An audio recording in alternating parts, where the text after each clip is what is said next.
রাস্তায় দাঁড়ায় এক মুসলমান, সে সর্বক্ষণ মূর্তির এত ভক্ত, কাঁধে করে রাখে। যে জায়গায় যায় নামাইয়া তাকে কিছু প্রণাম করে টরে তারপরে সে কাজে হাত দেয়। কন্ট্যাক্ট পাইছে ওই জায়গায় মূর্তিরে রেখে সেখানে সেবা টেবা দিয়ে টিয়ে তার ইবাদত করে টরে তারপরে কন্ট্যাক্টের কাজে হাত দেয়। আল্লাহু আকবার। তো এ সব জায়গায় এই মূর্তিরে গাড়ে করে রাখে, আর কোনোদিনও আল্লাহর নামও তার জবানে আসে নাই। সেই আমলে সেই মানে প্রথম সময় ইসলামের। এবার মূর্তিরে গাড়ে করে নিয়ে যাইতে রাস্তায় দিয়ে চলতে এক জায়গায় ধর পেশাব আইছে, তো মূর্তিরে গাড়ে হয়ে বসে তার পেশাব করলে পেশাব ক্লিয়ার হয় না। এই যুবকরা দিক থাকা মোবাইল হাতে পেশাব পায়খানা যাবা না, তাহলে কিন্তু ক্লিয়ার হবে না। ওই দান্দায় তোমার ও পেটটা সাফ হবে না, পরিষ্কার। তো মূর্তি গাড়ে থাকলে পেশাব পায়খানা ক্লিয়ার হবে না। ও মূর্তিরে রাস্তার পাশে নামাই থুইয়া এবার পেশাব করতে বসছে। পেশাব করে টরে উঠে আসে, দেখে যে কুত্তু একটা যাইয়া বগল উচরে কুত্তর সেই মূর্তির আগাগুলা স্প্রে করে দিছে, আর মাথায় মারিয়ে দিছে আর শেষ পর্যন্ত। আল্লাহু আকবার। ওর গেছে মিজাজ খারাপ হইয়া, কুত্তর পর মিজাজ খারাপ হই নেই, মিজাজ খারাপ হয়েছে ওর দেবতার উপরে। আরে তোর কি ক্ষমতা আছে, তুই আমারে কি উপকার করবি? তোর নাক মুখ বইরে কুত্তই মুতিয়ে দিল, তাই তুই ঠেয়াতে পারলি না। আর আমারে যদি কেউ কিছু করে তুই আমার কি উপকার করবি? কথা বলেন ঠিক না? তোর কি উপকার, কি ক্ষমতা আছে? আরবিতে এই মূর্তিরে বলে সনাম। কি কয়? সনাম। ওরা জিকির করে, আমরা জিকির করি। বলেন আল্লাহ আল্লাহ আল্লাহ আল্লাহ আল্লাহ আল্লাহ আল্লাহ আল্লাহ আল্লাহ আল্লাহ। ও দোস্ত, ওরা কয় সনাম সনাম সনাম জিকির করে।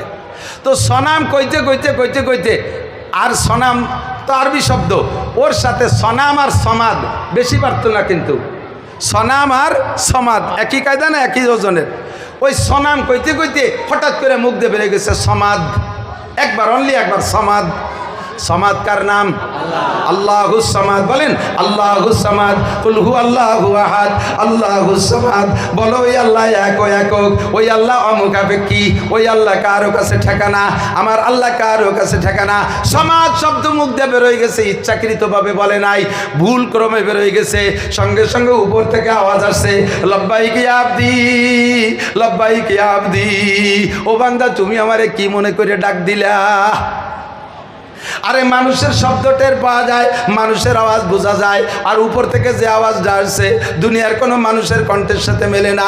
একটা অপরিচিত শব্দ অপরিচিত কণ্ঠে আসছে, লব্বাইক ইয়া আবদি লিমা দাওতানি। ও বান্দা, তুমি আমারে কেন ডাকলা? উপরের দিক তাকায় দেখে কেউরে দেখে না, ভিতরে হাল পরিবর্তন হয়ে গেছে। এবার কয় আল্লাহু আকবার। আরে সমাজ তো শুনেছি মুসলমানদের কাছে এটা তাদের আল্লাহর নাম। আরে যারে কোনোদিন ডাকি না, ভুল ক্রমে একবার মুখ দিয়ে বেরোয় গেল, সে আমার ডাকটা শুনলো।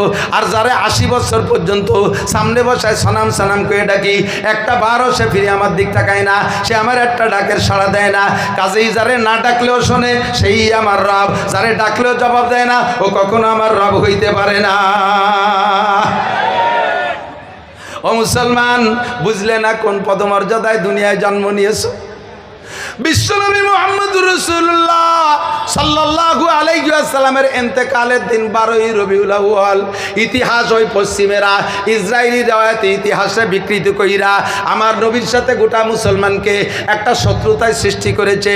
ইতিহাস বিক্রি কইরা 8ই রবিউল আউয়াল নবীর জন্ম তারিখকে একেবারে গায়েব করে দিয়া 12ই রবিউল আউয়াল জন্ম দিবস, 12ই রবিউল আউয়াল মৃত্যু দিবসটাকে ঈদে মিলাদুন নবীর নাম দিয়া জন্ম তারিখকে প্রাধান্য দিয়া আমাদেরকে দিয়ে ঈদ করায়, আনন্দ করায়। যেদিন আমি শোক করব সেদিন আমাদেরকে দিয়ে আনন্দ করায়। ইন্না লিল্লাহি মালাইকাতান সায়াহিনা ফিল আরদে ইউবাল্লিগুনি সালাম মিন উম্মতি। নবী পাক বলেন মান সাল্লা আলাইয়া ইনদা কবরি। আমাদের নবী পাক বলেন মান সাল্লা আলাইয়া ইনদা কবরি, যে আমার কবরের কাছে এসে সালাম দেয়, যে আমার কবরের কাছে এসে সালাম দেয়, সামিতুহু, আমি ওইটা শুনি। কন্যা সুবহানাল্লাহ। হায়াতুন নবী শুয়ে আছে সোনার মদিনায়, কবরে নবী জিন্দা। যদি কেউ কবরের কাছে যে সালাম দেয় নবী কয় আমি শুনি। আমান সাল্লাল্লাহু আলাইহি নায়ান, যদি কেউ দূর থেকে সালাম দেয় ওইটা আমি শুনি না। আমি মানবিক যোগ্যতায় জীবদ্দশায় যতটুক দূর থেকে ডাকলে শুনতাম, কবরে যাওয়ার পরে অতটুক দূর থেকে ডাকলে শুনি। যতটুক দূর থেকে সালাম দিলে শুনতাম, কবরে যাওয়ার পরে অতটুক দূর থেকে সালাম দিলে শুনবো। আরে আমি মদিনায় বৈশা বাংলাদেশের সালামের আওয়াজ আমি জীবদ্দশায় শুনতাম না। কাজেই মরার পরও বাংলাদেশের থেকে সলাত সালাম পাঠাইলে ওইটা আমি নিজ কানে শুনবো না, তবে আমার কাছে উবলিগ তুহু, এই দুরুদ ও সালাম আমার কাছে পৌঁছাই দেওয়া হবে। সাহাবায়ে কেরাম বললেন, মা ইউবলিগুকা সালাম ইয়া রাসূলুল্লাহ, আপনার কাছে দুরুদ ও সালাম কারা পৌঁছাই দিবে? নবী পাক বলেন, ইন্না লিল্লাহি মালাইকাতান সায়াহিনা ফিল আরদি ইউবাল্লিগুনি সালাম মিন উম্মতি। কোটি কোটি পর্যটক ফেরেশতা ভ্রমণ করে, তাদের আর কোনো দায়িত্ব নাই। ওদের দায়িত্ব হলো কে কোন জায়গা থেকে দুরুদ ও সালাম পড়ে ঠিকানা সহ তারিখ সহ আমার কাছে পৌঁছাইয়া দেয়, আর পৌঁছানোর সঙ্গে সঙ্গে আমি আমার উম্মতের নামে সালামের জবাব পাঠাইয়া দেই। মান সাল্লাল্লাহু আলাইহি মাররা সাল্লাল্লাহু আলাইহি আশারা মাররা, আমার উপরে একবার দুরূদ শরীফ পড়লে আল্লাহ তার উপরে 10টি রহমত নাজিল করে। আমার নবীর উপরে 12ই রবিউল আউয়াল নবীর জন্য, নবীর শানে আর আমাদের আনন্দের কিছুই নাই। 63 বছর আনন্দ ছিল, 35 বছর ছেলের নামের কেক কাটছি, মরণের পরে আর কেক কাটি না, এরপরে কলিজা কাটি। 63 বছর জন্মদিবস উপলক্ষে যা করছি না করছি, 63 বছরের পরে যায় যখন ইন্তেকাল হয়ে গেছে, এটা 12ই রবিউল আউয়াল নির্দিষ্ট। কাজেই এই তারিখে আর আমাদের ঈদ আর আমাদের আনন্দর কিচ্ছুই নাই, সমস্ত আনন্দকে ধুলায় মিশাই দিয়ে আমাদেরকে এতিম করে চলে গেছেন নবী। কাজেই 12ই রবিউল সামনে থেকে আমরা ঈদ করব না শোক করব? সকলে জবানে বলতে হবে, ঈদ করব না শোক? গোপালগঞ্জ থেকে আমি এইটাকে চালু করতে চাই, ঈদ করব না শোক করব? কথাকে আমি বুঝাইতে পারছি? যদি বুঝে থাকেন তাহলে সামনের থেকে ইনশাল্লাহ সিদ্ধান্ত এভাবেই আসবে। এই মাসের জুমার দিনের পরে সপ্তাহের প্রথম রাত, আজকে আপনারা বড় বড় উলামায়ে কেরাম পেয়েছেন, বড় বড় উলামায়ে কেরাম পেয়েছেন, বলেন না আলহামদুলিল্লাহ? আমি বড় না, আমি তো ঘর কি মুরগি ডাল বরাবর। যাদের পাইছেন তারা অনেক বড়, এরা কিভাবে সংগ্রহ করছে জানি না। আমি তো বক্তা মানুষ, সব বক্তাকে সাথে ওয়াজ করি, অথচ এদেরকে আমি আমার মাদ্রাসায় সংগ্রহ করতে পারি নাই। ইমাম সাহেবকে এবং মাদ্রাসার বড় হুজুরকে আমি অসংখ্য ধন্যবাদ জানাই। বাকি একটা কথা মনে রাখতে হবে, একটা কথা মনে রাখতে হবে, আল হক মুররুন, হক জিনিস একটু তিতে হয়। যে ঔষধগুলো তিতে বেশি, ওই ঔষধগুলোর কাজ বেশি, আর কাজের ওষুধে তিতেও একটু বেশি হয়। কথা কন ঠিক না?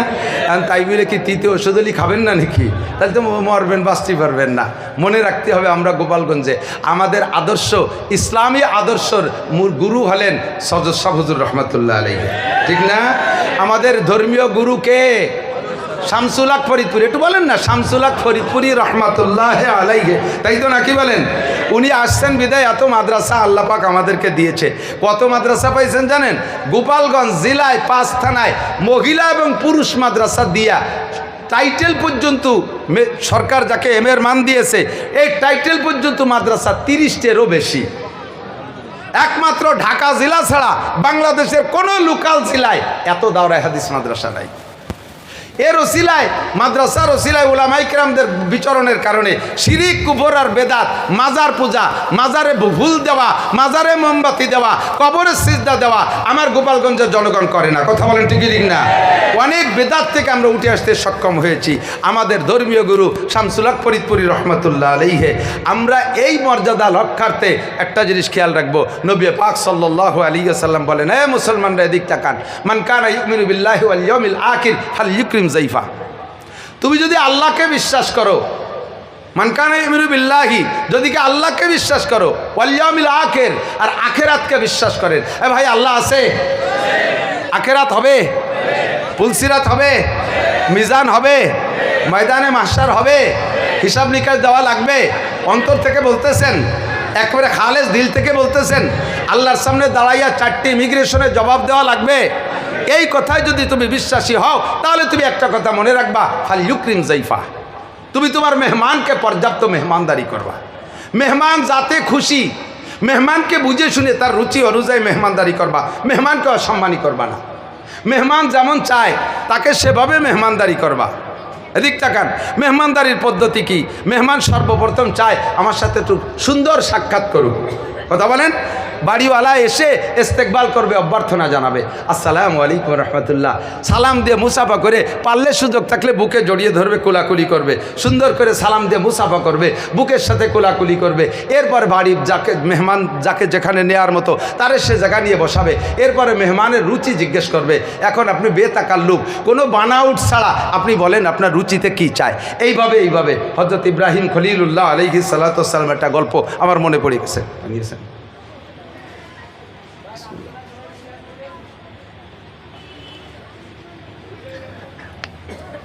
নবীদের ভিতরে, রসুলদের ভিতরে বড় দামি রসুল ইব্রাহিম খলিলুল্লাহ আলাইহিস সালাম, ঠিক কি ঠিক না?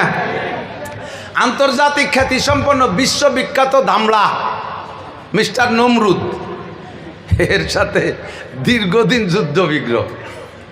আল্লাহ তাআলা ইব্রাহিম আলাইহিস সালাম রে এমনভাবে কষ্টি পাথরে যাচাই করে নবী রসুল হিসেবে গ্রহণ করেছেন যে 30টা পরীক্ষা করছেন ইব্রাহিম আলাইহিস সালামকে আল্লাহ তাআলা, আর 30টা পরীক্ষায় পাস। কোন সুবহানাল্লাহ। আল্লাহ নিজেই বলেন ওয়াইদিব তালা ইব্রাহিম রাব্বুহু বিকালিমাতিন ফাআতাম্মাহুন্না, আমি আমার ইব্রাহিম রে অনেক পরীক্ষা নিয়েছি, সমস্ত পরীক্ষায় সে পাস করেছে গোল্ডেন এ প্লাস। এই পাশের কারণে ইব্রাহিম আলাইহিস সালামের এই যোগ্যতার কারণে ইব্রাহিম আলাইহিস সালামকে আল্লাহ তাআলা অন্য নবীদের চাইতে আলাদা একটা পদ দিয়ে দিয়েছেন, সেটা হলো খলিলুল্লাহ। বলেন কি? আরবিতে খলিল মানে বন্ধু। এদিক দোস্ত, বাংলায় আমরা দোস্ত বলি, বন্ধু বলি, বিভিন্ন ভাষা বলি। আরবিতে দোস্ত বন্ধু বোঝানোর জন্যে রফিক, সদিক, খলিল, হাবিব 4টে শব্দ। রফিক, সদিক, খলিল, হাবিব। কোন নবীকে আল্লাহ তাআলা সদিক বলতে পারেন, কোন নবীকে আল্লাহ তাআলা রফিক বলতে পারেন। ইব্রাহিম আলাইহিস সালামকে আল্লাহ তাআলা একেবারে কাছে নিয়ে গেছে, খলিল মানে ক্লোজ ফ্রেন্ড, নিকটতম বন্ধু। আর খলিলের উপরে আর একটা ক্লাস আছে সেই বন্ধুত্বের, সেটা হলো হাবিব। সেটা কি? তো ইব্রাহিম খলিলুল্লাহ, মুহাম্মদুর রসুল্লাহ, হাবিবুল্লাহ। টুকার না মুহাম্মদুর রসুল্লাহ, হাবিবুল্লাহ, আমাদের নবী আল্লাহর হাবিব, আরও নিকটে। ইব্রাহিমুল খলিলুল্লাহ আল্লাহর নিকটতম বন্ধু, তবে আরশে আজিমে উঠতে পারে নাই, আসমানে যাইতে পারে নাই, আল্লাহ পাকের সাথে দেখা করতে পারে নাই। আমার নবী, আপনার নবী আল্লাহর হাবিবুল্লাহ হওয়ার বদৌলতে নবী পাক সাল্লাল্লাহু আলাইহি ওয়াসাল্লাম বলেন, রায়তু রাব্বি লাইলাতা উসরিয়াবি আশরা মাররা বিগাইরি হিজাব। মেরাজের রাত্রে আমি আল্লাহ পাকের সামনে বইসা, মা কানা বাইনি ওয়া বাইনাল্লাহি হিজাব, আমার মাঝে আর আল্লাহর মাঝে কোনো পর্দা ছিল না।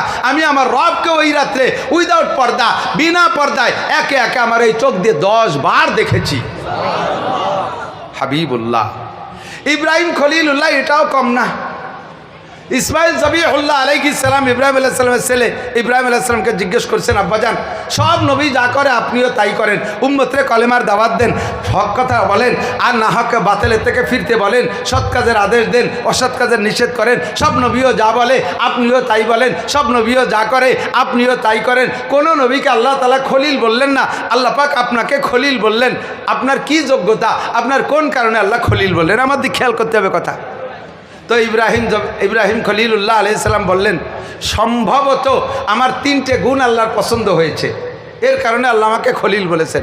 বলেন আব্বা 3টে গুণ কি? 1 নম্বর গুণ হলো, আমি কখনো মেহমান ছাড়া খানা খাই না। আমি কখনো মেহমান ছাড়া খানা খাই না। মেহমান পাইলে খানা খাই, নইলে খানা নিয়ে বসে থাকি, অক্ত চলে গেলেও আমি খাবো না, মেহমান না আসলে খাবো না।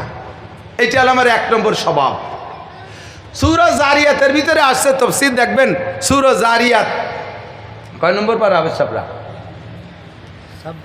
26 নম্বর পারা সূরা জারিয়াত। বলে দিলাম, আপনি যে তাফসীর দেখতে পারেন, তাফসীরে মারবুল কোরআন দেখলে আপনার সহজ হবে। ওর ভিতরে আসছে ইব্রাহিম আলাইহিস সালাম পরপর 3 দিন মেহমান পায় না, খানা খায় না।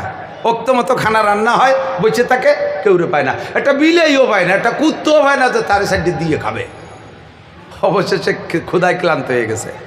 আর সে আজিমের মালিকের পক্ষ থেকে লেখা আছে আরও 2 দিন মেহমান বরাদ্দ নাই। এই 2 দিন ইব্রাহিম না খেয়ে থাকলে কষ্ট হবে।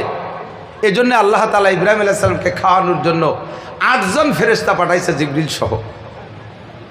মানুষের রূপ ধারণ করে আইসা জিবরিল আলাইহিস সালামের সামনে এসে সালাম দিয়েছে, আসসালামু আলাইকুম নাহনু জুয়ুফুক, আমরা আপনার মেহমান, সালাম দিয়েছে। ইব্রাহিম আলাইহিস সালাম খুশিতে একেবারে আত্মহারা হয়ে গেছে। তাহলে আজকে খেতে পারবো, মেহমান আসছে, আমি মেহমান নিয়ে খানা খাবো, বড় খুশি। যেহেতু মানুষ মেহমান, মানুষের যে রুচি তাদেরও সেই রুচি। আর আরব দেশের স্বভাব হলো, ভালো মেহমান ভিআইপি মেহমান হলে তাদের জন্য ইন্তজাম হয় আস্ত দুম্বা, আস্ত ছাগল, আস্ত বাছুর জবাই করে ভুনা করিয়া আস্ত নিয়ে সামনে দিয়া, এটা তাদের একটা ঐতিহ্য। আমাদের দেশে যেমন বিরিয়ানি পোলাও ঐতিহ্য। তো ওই আস্ত গরু দেবে বিদায়, ছাগল নাই ঘরে, গোয়ালি যাইয়া দৌড়ে যে মুহূর্তের ভিতরে বাছুরেরটা জবই দিয়ে শুলিয়ে স্ত্রীকে দেশে তাড়াতাড়ি ভুনা করে দাও। মুহূর্তের ভিতরে, অল্পক্ষণের ভিতরে, নবী আলা মৌজেজা, অল্পক্ষণের ভিতরে ভুনা হয়ে গেছে, মেহমানদেরকে সামনে দেশে নিয়ে সামনে করে নিয়ে বসছেন। উনি তো ক্ষুধার্ত, উনার দিক দিয়ে উনি খায়, উনি খেয়ে যাচ্ছে, নিচে হয়ে উনি খেয়েই যাচ্ছে। কিন্তু মেহমানরা বাসুরির গায়ে হাত দেয় আর মুখে হাত দেয়, অথচ গোস্ত ছেড়ে না, খায় না। উনার যখন বাসাবদের আমাক যান বাঁচাও পরিমাণ অর্ধেকখানি খাওয়া হয়ে গেছে পেটের, এর মধ্যে ঘরের থেকে ওনার স্ত্রী সারা আলাইহা সালাতু ওয়াসসালাম বলতেছেন, ইয়া খলিলাল্লাহ ইন্নাকা তাকুলু ওয়া হুম লা ইয়াকুলুন, আল্লাহ তারা আপনি দেখেন না আপনার মেহমানরা খাচ্ছে না, তাদেরকে রুচিসম্মত হলো কি না? হয়তো রুচিসম্মত হয় নাই বিদায় খাচ্ছে না, আপনি খেয়ে নিচ্ছেন, তারা খাইতেছে না, একটু খবর নেবেন না? চোখ তুলে দেখে যে সত্যি তাদের পাশে সে বাসুর ছেড়েই নেই। উনি এখন ভয়তে কম্পিত, তাহলে কি আপনাদের রুচিসম্মত মেহমানদারি, আমি নবী হয়ে আপনার মেহমানকে আমি রুচিসম্মত মেহমানদারি করতে পারলাম না, আমি আল্লাহর কাছে কি জবাব দেবো? উনি এভাবে কম্পিত। লিমা আল্লাহ তাকুলুন ফাল মা আল্লাহ তাস্তাহুন, এটা কি আপনাদের পছন্দ হয় নাই? কেন খাচ্ছেন না? জিবরিল আলাইহিস সালাম দল নেতা, উনি বলতেছেন ইন্না লা নাকুলা ওয়ালা নাশরাবা, আমরা খাইও না পানও করি না, খালি আজকে খাই না তা না, কোনো দিন খাই না, বিগত কোনো দিন খাই নাই, সামনে আল্লাহ বাসালি কোনো দিন খাবো না, আমরা কোনো সময় খাই না। তাহলে ফাআল আনতুম, তোমরা কেমন মানুষ যে খাও না আর বেঁচে থাকো? তোমাদের পরিচয় কি? জিবরিল আলাইহিস সালাম জবাব দিলেন, নাহনু মালাইকাতুল্লাহ, জোরে কর না সুবহানাল্লাহ, আমরা ফেরেশতা খাই না। তাহলে এই অভিনয়টা আপনারা কেন করলেন, আমি মেহমান ছাড়া খানা খাই না? তো জিবরিল আলাইহিস সালাম বললেন, আল্লাহ পাক আপনার এই গুণটাকে এত ভালোবেসেছেন, এত পছন্দ করেছেন যে আপনি মেহমান ছাড়া খান না, অথচ কলমে লেখা আছে আরও 2 দিন মেহমান পাবেন না।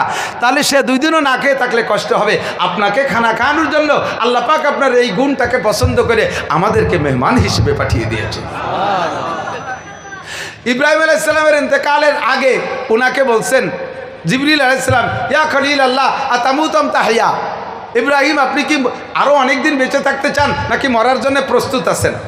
ইব্রাহিম আলাইহিস সালাম জবাব দিলেন, এনি টাইম এভরিডে, কোনো সকাল সন্ধ্যা নাই, আমি মালিকের সাথে সাক্ষাৎ, দোস্তের সাথে মরণ ছাড়া সাক্ষাৎ হবে না, কাজে আমি মরার জন্য প্রস্তুত আছি। তবে আমার একটা দাবি, সেটা হলো আমি যতদিন বেঁচে ছিলাম অতদিন মেহমান ছাড়া খাই নেই, আমি মরার পরও কিয়ামত পর্যন্ত মানুষ আমার মেহমান হবে, এমন একটা ট্রাস্ট, এমন একটা মেহমানখানা আমি খুলে রেখে যেতে চাই, এমন একটা মেহমানখানা খুলে রেখে যেতে চাই যেখান থেকে কিয়ামত পর্যন্ত মানুষ মেহমানদারি নেবে আর আমি তার সওয়াব পাবো। এমন একটা পদ্ধতি জিবরাইল আমারে যদি শিখাই দিতে, আমি ট্রাস্টটা খুলে রেখে যেতে পারলে আমি মরণের ভিতরে তৃপ্তি পাইতাম।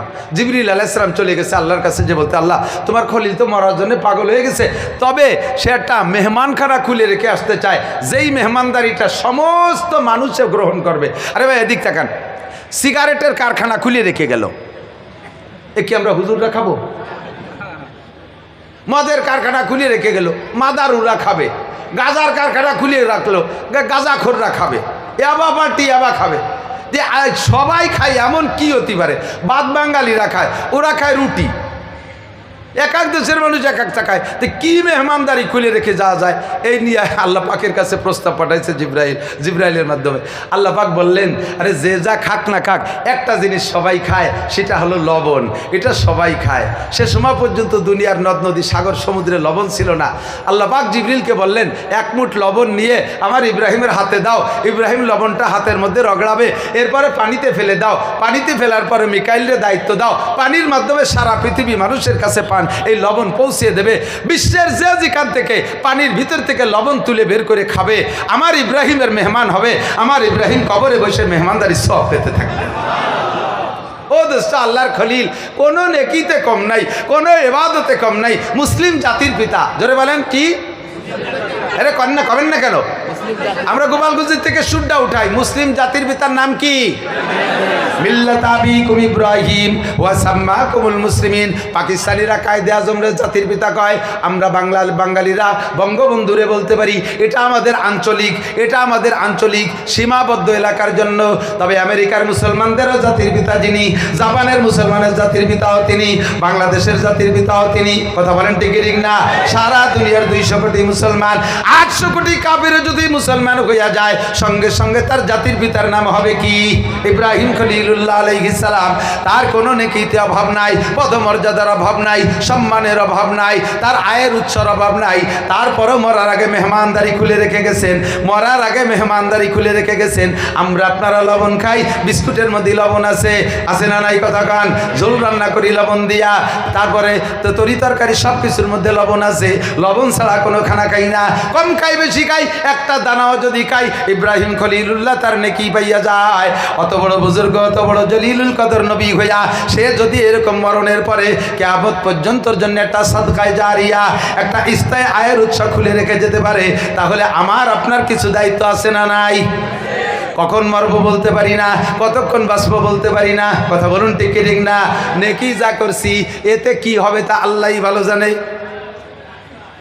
যদি কষ্টি পাথরে মাপতে যাই, এখানে চেহারা দিকে বুঝতেছি। আমি মাঝে মাঝে বলি, যে যার ব্যবসা করে সে তার মাল দেখলি চেনে। কথা কন না? যারা এই যে বাজারে ছাগল জবাই দেবে আছে কসাই, ওর কাছে একটা তাজা ছাগল নিয়ে যাবে, বলবে নান্টু দেখ দিই ছাগলে কয় কেজি হতে পারে। নান্টু গলা চিপে ধরে কয় কাকা 13 কেজি।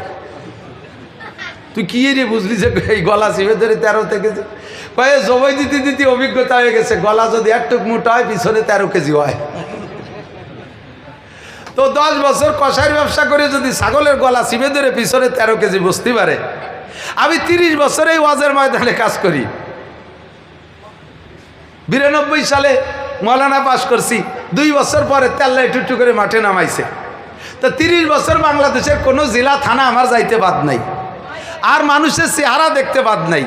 বহুত মানুষ দেখেছি, দেখতে বড় সুন্দর, এত বড় দাড়ি, মাথায় তিনেন খেতে যে পাগড়ি বান্ধা, 43 বন্ধের যুব্য গায়, গাড়ির উপরে যায় নামাজ, বগলে দস্তরখান, মেশাক কানে গুজা, দাড়ির মধ্যে খিলেল গুজা, কুড়া লাঠি হাতে, 500 দানার তসবি, ঘন ঘন টিবরি মারে, আর ভাবের আর অভাব নাই। অথচ আলহামদুলিল্লাহ ভর্তি গলি গালে বেড়া লাইছে।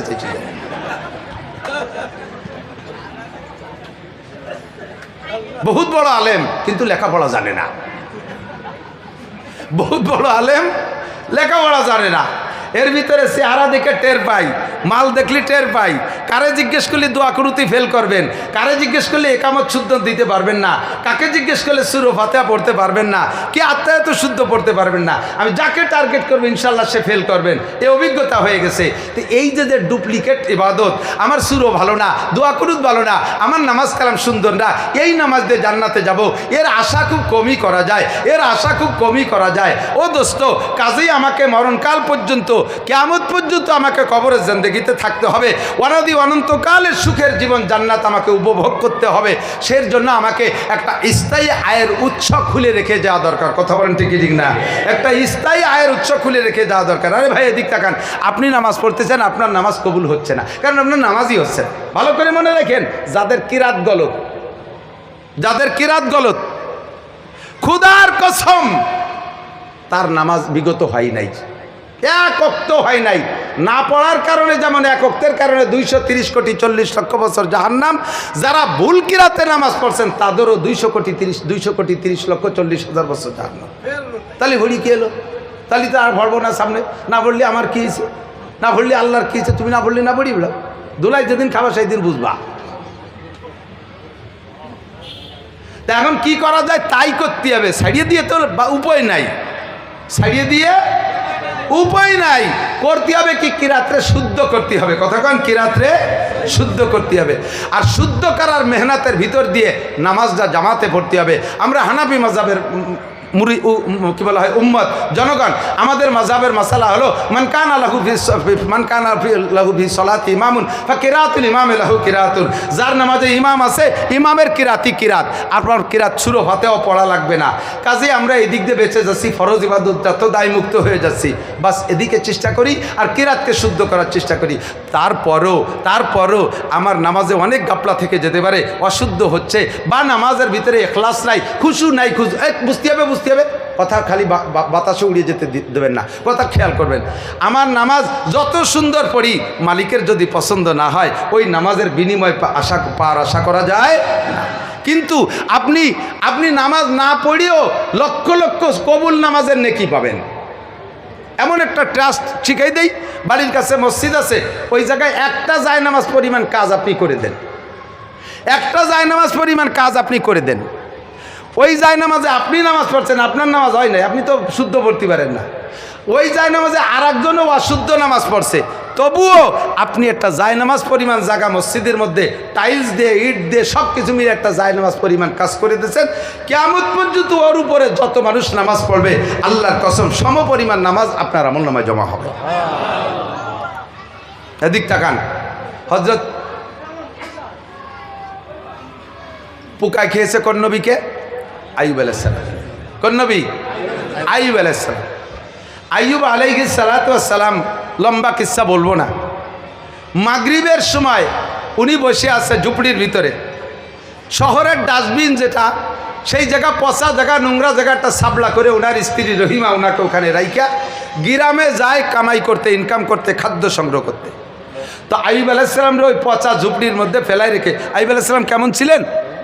এরকম একটা মানুষ শোয়া, যখন দূর থেকে যে দেখবেন মনে হবে যেন সম্পূর্ণ পোকা, ওর ভিতরে কেউ কেউ আছে বলে মনে হয় না, পোকার একটা স্তূপ, অত তলে মানুষটা রইছে, পোকায় পোকায় জর্জরিত করে ফেলাইছে। কেউ চোখ দিয়ে দেখে না, গিন্নাতে একবার দেখলে সে 1 মাস খাবার খাইতে পারে না। রহিমা আলাইহিস সালাম রাইখা উনি গেছে গ্রামে খানা আনতে, কাজের বিনিময়ে খাদ্য সংগ্রহ করে।